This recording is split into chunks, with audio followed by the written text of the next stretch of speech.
Après cela, mes frères ainsi que vous, mes sœurs, j'aimerais vous parler du dhikr, une adoration qui est exceptionnelle. Allah tabarak wa ta'ala dit dans le Coran, Ya ayyuhalladhina amanu udhkurullaha dhikran kathira. Ô vous qui avez cru, évoquez Allah d'une façon abondante.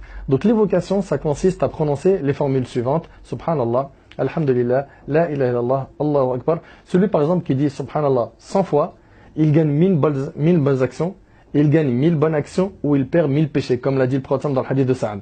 Ou bien, tu as Subhanallah wa bihamdihi. Si tu le dis 100 fois par jour, tes péchés sont effacés même s'ils avaient le volume de l'écume de la mer. Ou bien le fait de dire Alhamdulillah, le prophète dit Alhamdulillah, tamla ul mizan, Alhamdulillah, ça remplit la balance du jour du jugement de bonnes actions. Ou bien le fait de dire La hawla wa la quwwata illa billah. Ça, le prophète il a dit que c'est un trésor au paradis. Ou bien le fait de dire La ilaha illallah. Et ça, quand Moussa alayhi salam, il a demandé à Allah de lui enseigner une formule par laquelle il pourrait se rapprocher de lui, Jalla fi'ula, Allah lui a dit de dire La ilaha illallah. Et là, Moussa alayhi salam lui a dit Ya Allah, tout le monde dit La ilaha illallah. Je veux une autre parole que celle-là. Et là, Allah a dit à Moussa alayhi salam Ya Moussa, si on mettait les 7 cieux et les 7 terres sur le plateau d'une balance, et La ilaha illallah sur l'autre plateau de la balance, La ilaha illallah sera beaucoup plus lourde. Et subhanallah, vous remarquerez que c'est la seule formule d'évocation qu'on peut prononcer sans bouger les lèvres. Faites le test, c'est la seule. Donc multiplie l'évocation, alourdis ta balance. Et aussi le prophète il a dit, celui qui dit subhanallah, walhamdulillah, wa la ilaha illallah, wallahu akbar, pour chacune d'elles il lui est planté un arbre au paradis. Dans une autre version, c'est les meilleures paroles qu'il peut prononcer. Dans une autre version, prenez votre bouclier contre l'enfer, dites subhanallah, walhamdulillah, wa la ilaha illallah, wallahu akbar.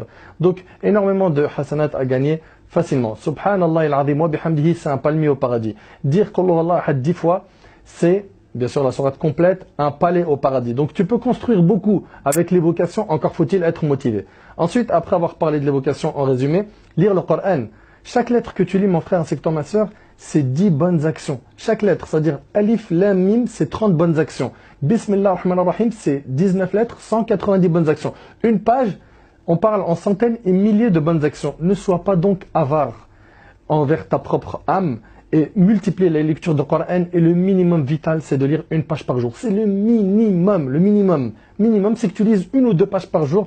Et celui qui a une facilité dans la lecture, qui est fluide dans sa lecture, qu'il lise plus. Aussi, s'occuper des affaires de son frère. Le prophète, alayhi salatu wassalam, il a dit, s'occuper, écoutez bien, des affaires de mon frère, mais préférable à une retraite spirituelle dans ma mosquée pendant 1 mois.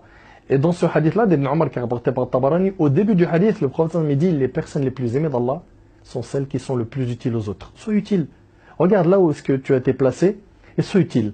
Tu as été placé dans un endroit où tu peux donner de tes capacités. Tu sais par exemple rédiger, tu as une belle plume, rédige des articles ou des écrits